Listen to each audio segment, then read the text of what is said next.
Welcome to Minutes by Minutes. I'm Elgin Nichols. And I'm Dave Kenny. And we're here to talk about what goes on in the village, the township, and the various municipalities that make laws, regulations, and ordinance that affect you out there. And just remember, these are the people that you elected, or the commissions and committees that they appoint, whether you live in the village of Oxford, village of Leonard, Addison Township, Oxford Township. And whether you attend these meetings or not, those decisions are going to be made. And that's why we are here, to explain it all. And actually, there's humor to be found in these meetings. We have to search for it sometimes. So, well, we search like a little mine and we frack for it. Frack for it, yeah. Sometimes it bubbles You have to go the top. Right. Sometimes you do.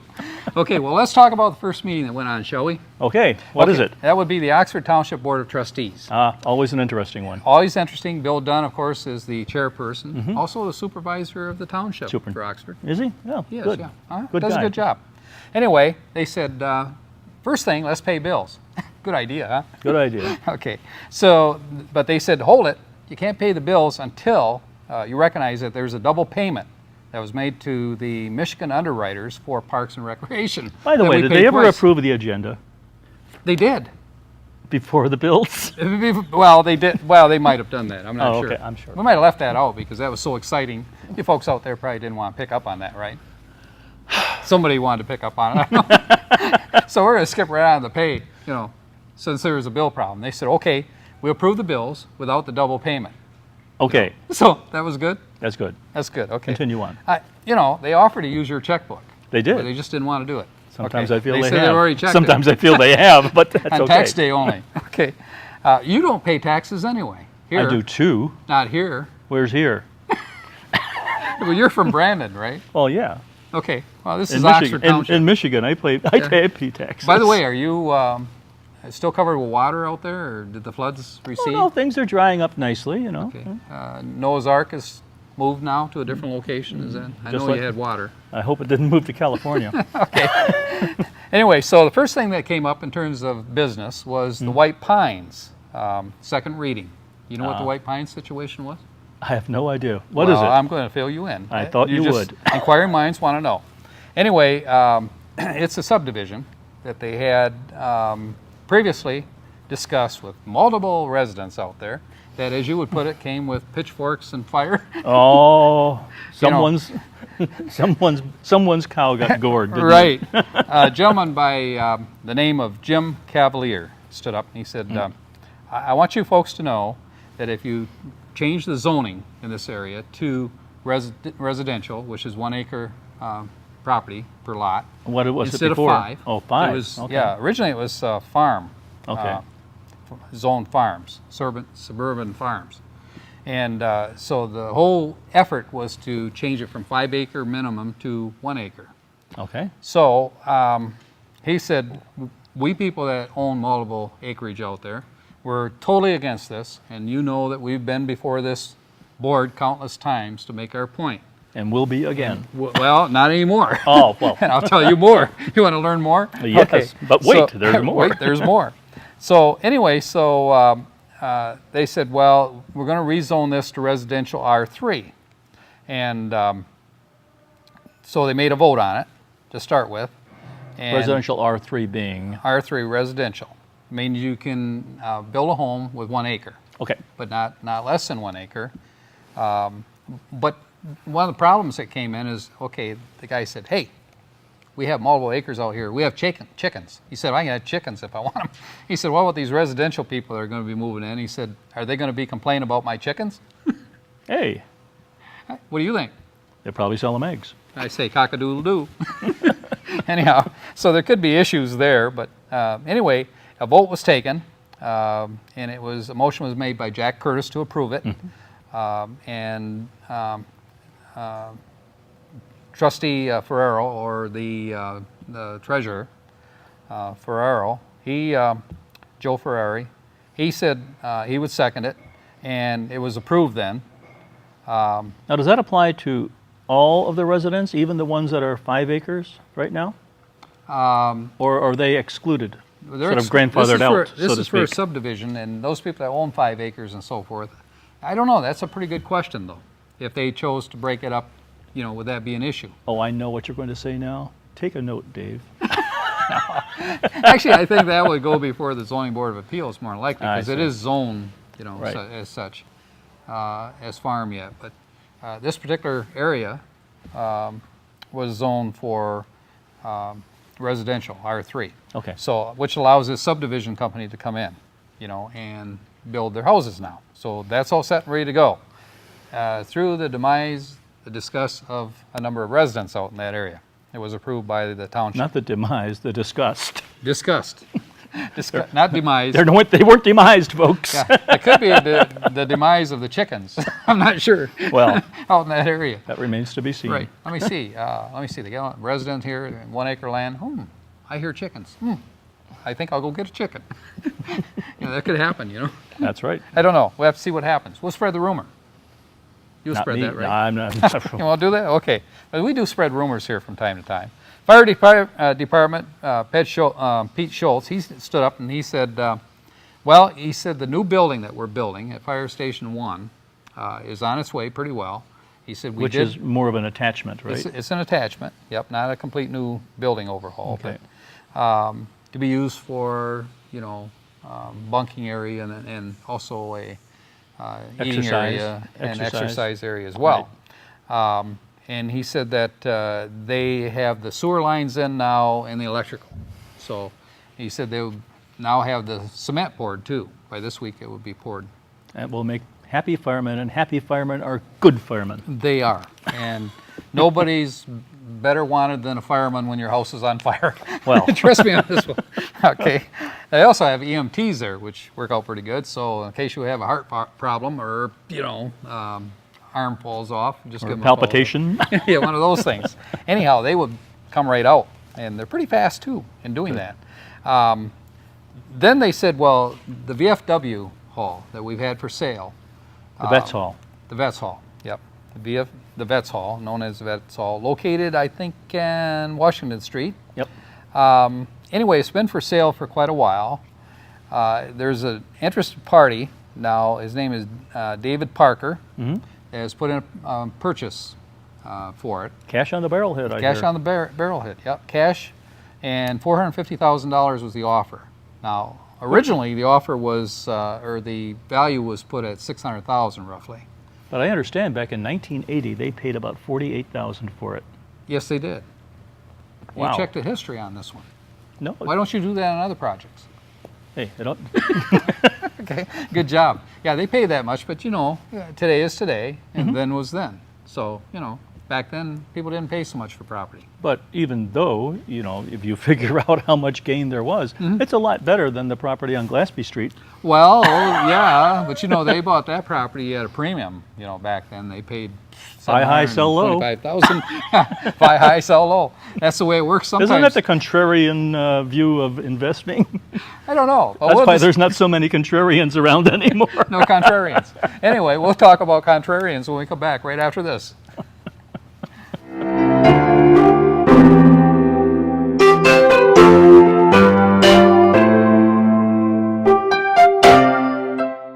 I would love to have all the local World War II veterans on my life.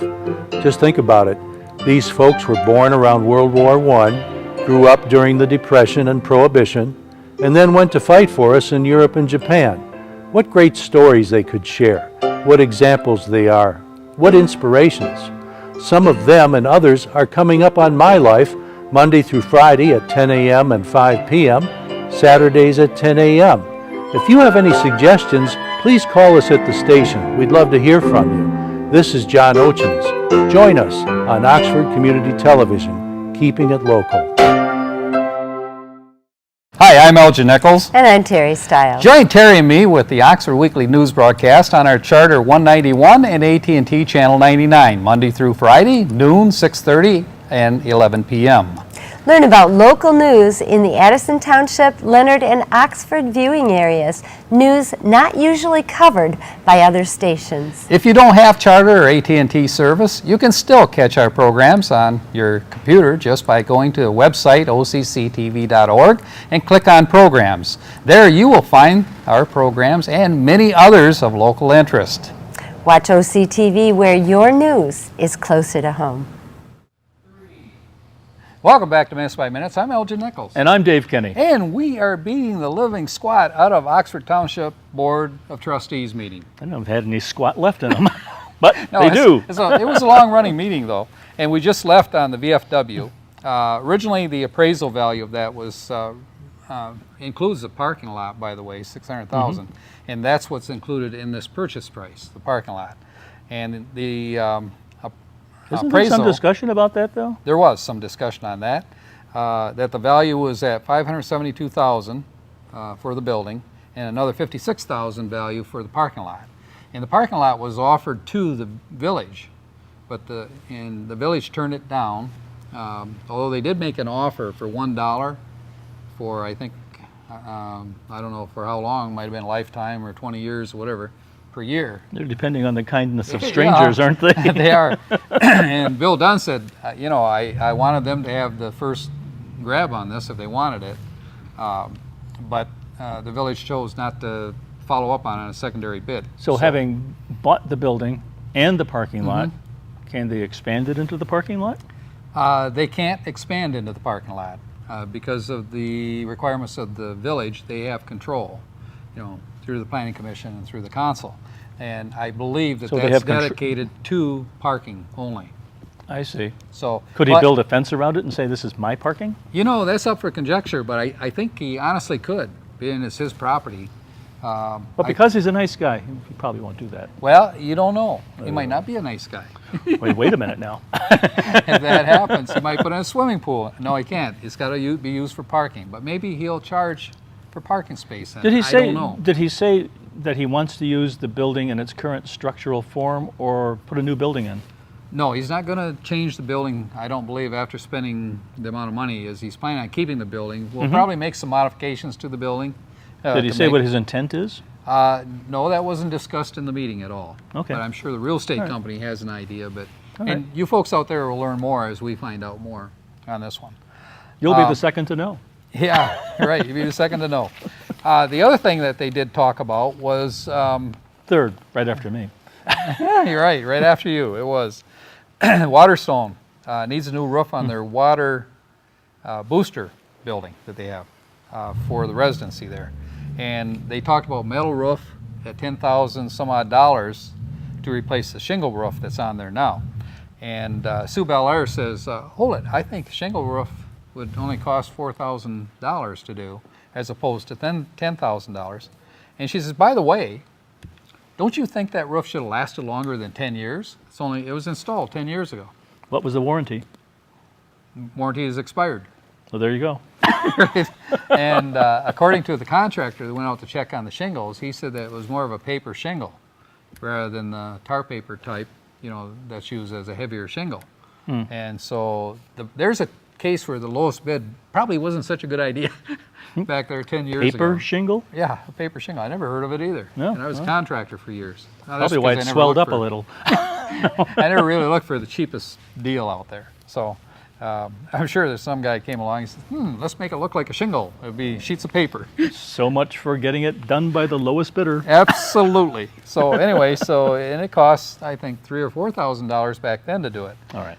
So anyway, they said, well, we can't really decide on this. They did try to take a vote on it, and people couldn't decide what route they were going to go with it.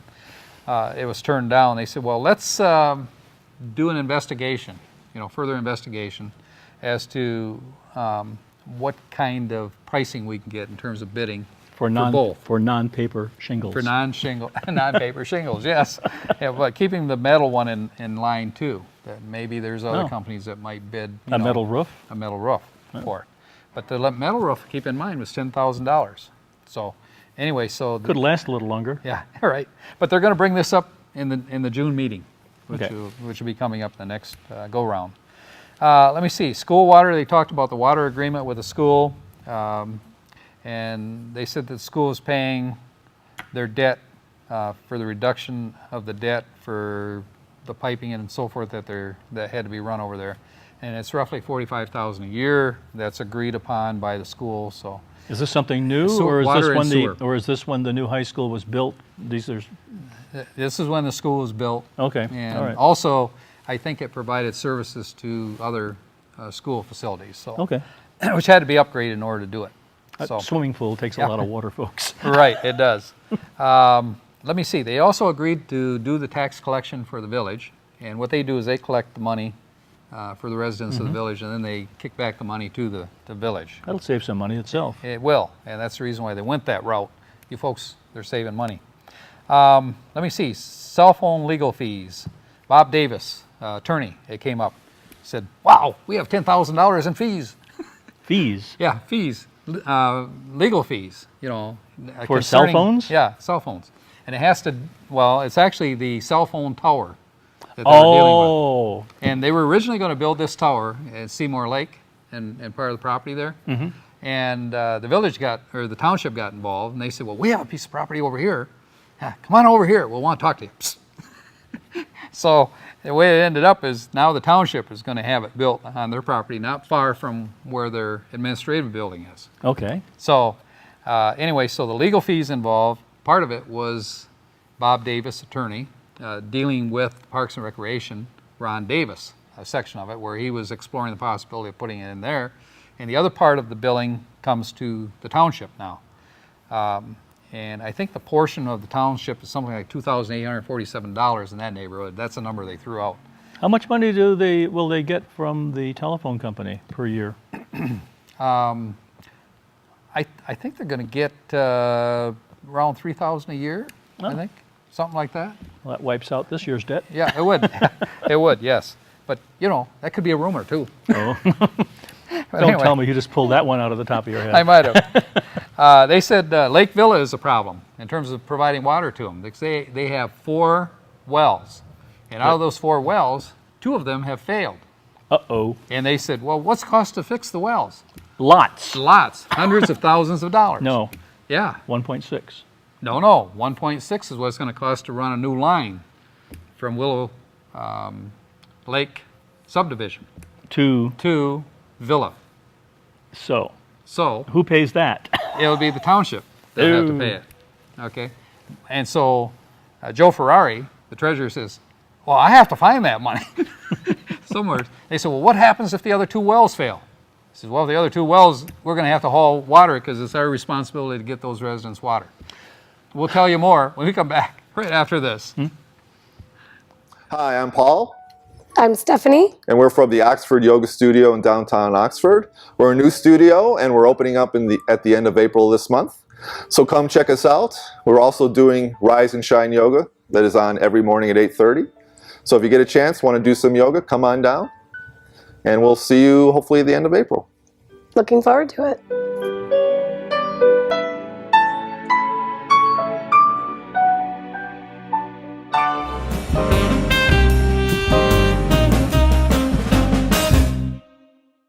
Welcome back to Minutes by Minutes. I'm Elgin Nichols. And I'm Dave Kenny. And we're talking about the mobile home park, Villa Park. Lake Villa. Lake Villa. That one. That one. That one. Okay. No water.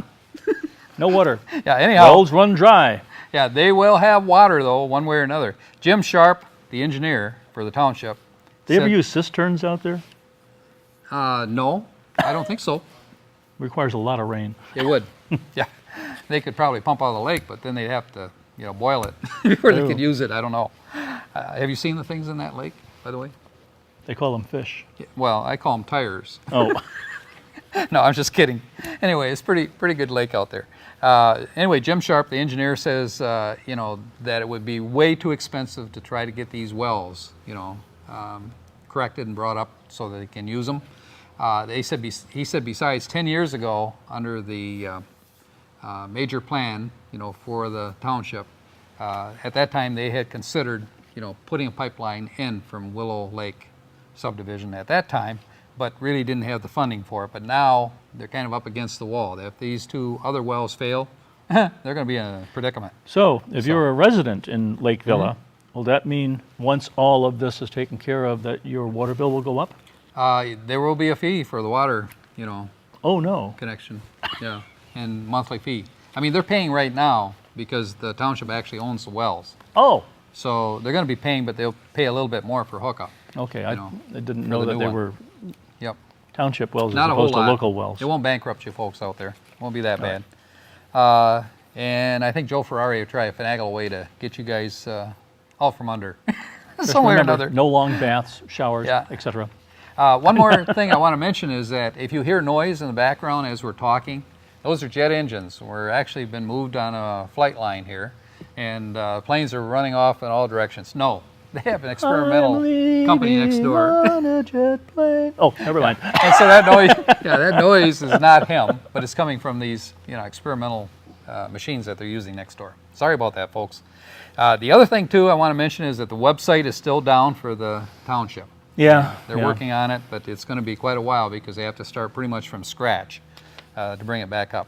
Let me see. The good thing, Curtis Wright said, in the township that the election turnout was 27% turnout. So that pretty much recaps everything and what I have for the township.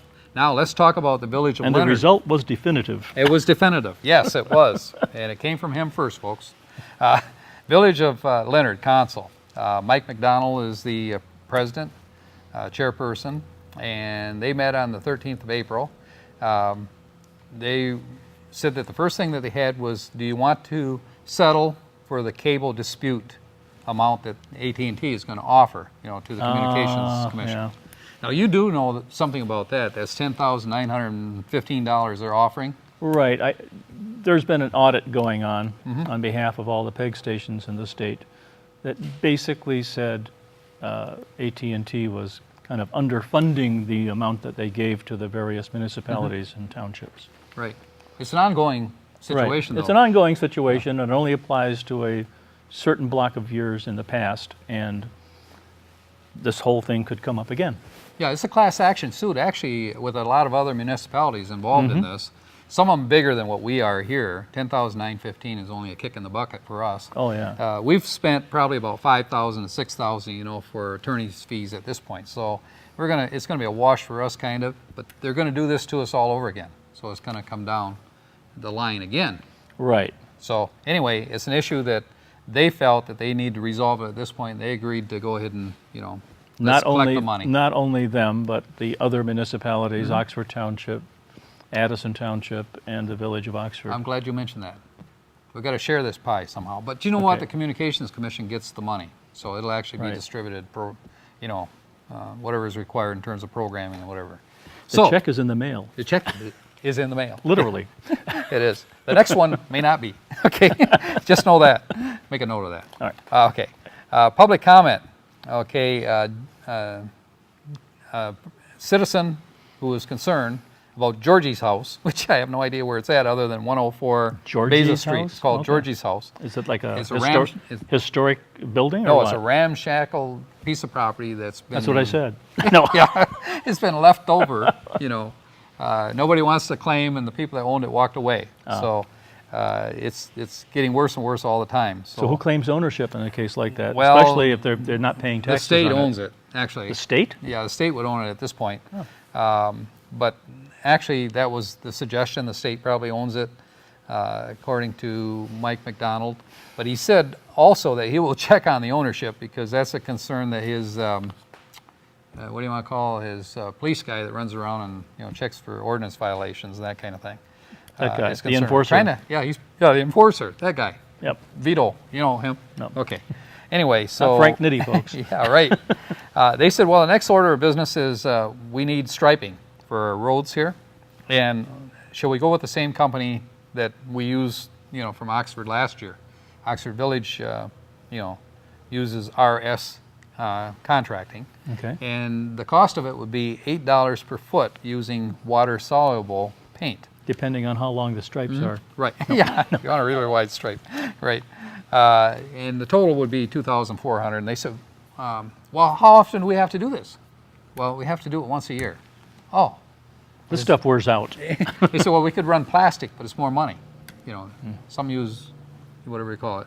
It's a Plastic. tape, literally a tape. Yeah. That they put down. They said, but more money. It might last a little bit longer than water soluble. But anyway, so they said, okay, that sounds good. We'll approve it. So they're going to have stripes over there, right?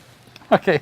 DPW problem. Their Kubota tractor that they own is falling all to pieces. Parts. I used to think that was a a Japanese tractor. Russian. Someone said it was Russian. You said it was I Russian. did. It You is. might have. Yeah, and they made some pretty big tractors too back then. But anyway, this one here, they've had nothing but problems with it. Right now, they have a transmission problem with it. So they said, hey, we could be into a lot of money on this. And they said, beside this Kubota, it mows the grass alongside the highway and everything, and it's not made for that. This is more like a lawn tractor. Oh, is it the Kubota Moda? It could be a Komodo Moda. Is something wrong with the Moda and the Kubota? It could be a Kubota problem. I don't know. But they said, what should we do? They said, well, let's get some pricing on a new one. And maybe get rid of this. They said, what are we doing in the meantime? The grass getting really high. Kangaroos are coming through it. Boa constrictors. Isn't there? They There's, said, no, there's actually a Kubota dealer out on Yeah. Walton Boulevard. Right. But anyway, they said, no, they got this really nice resident is using his tractor. Oh. And they said, well, we should at least pay for his gas and we should pay for his maintenance for his vehicle while he's doing Leonard this. has a lot of nice residents like that. They do. Yep. And I mean, if they won't do it, they got bears behind every tree. They'll do it. Yikes! They're willing to help. Don't, mess Anyway, with- don't poke the bear. don't poke the bear.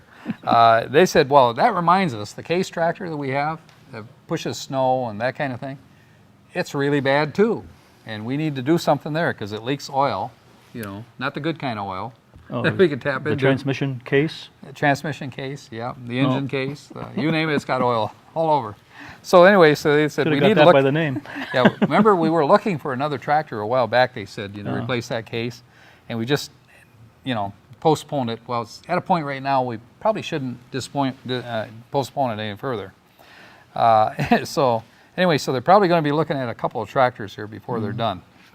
Let me see what else. June 20th. I want to mention to you June 20th at 10 to 12 at the Leonard Nature Park. The Parks and Recreation is going to have an open house. Now that's June 20th, which will be a Saturday, between 10 and 12 open house in Leonard. June 13th at 9 a.m. There's going to be a work crew that's going to work on the old mill building. They're trying to refurbish. Oh, right there by the Pollyant Trail. And a lot of work needs to be done there, and they can use volunteers. So if you're out and you like to help them out, which all you people I know dig in anyway. What are in they Leonard planning and on Addison. doing eventually with the building?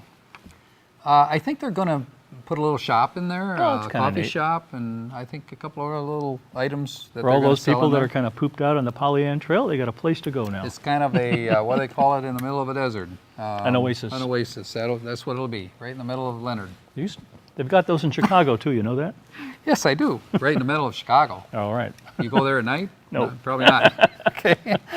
But you can go here at night, in Leonard. It's pretty safe there. Yeah, and it's dark. Okay, it's dark, yeah. Anyway, if anybody hears a blood curdling cry coming out of Leonard, they're usually surrounded by people. Oh. Or bears. Bears are the one. Got it. Okay.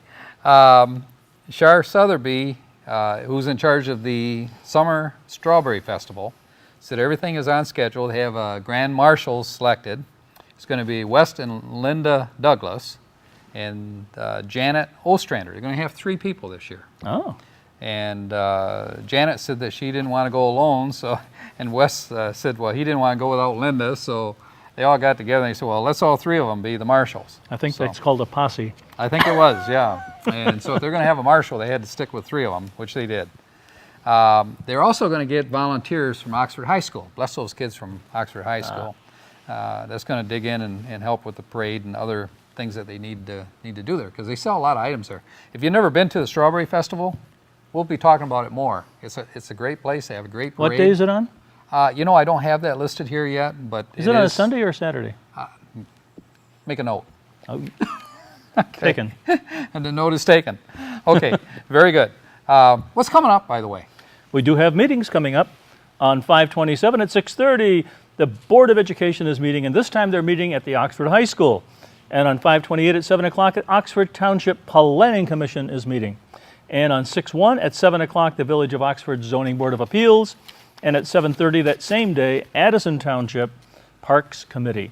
And on 6/2 at 7 o'clock, the Village of Oxford Planning Commission. That's all I got. That's good. This is Minutes by Minutes. I'm Elgin Nichols. And I'm Dave Kenny. We'll catch you right here next time. See you then.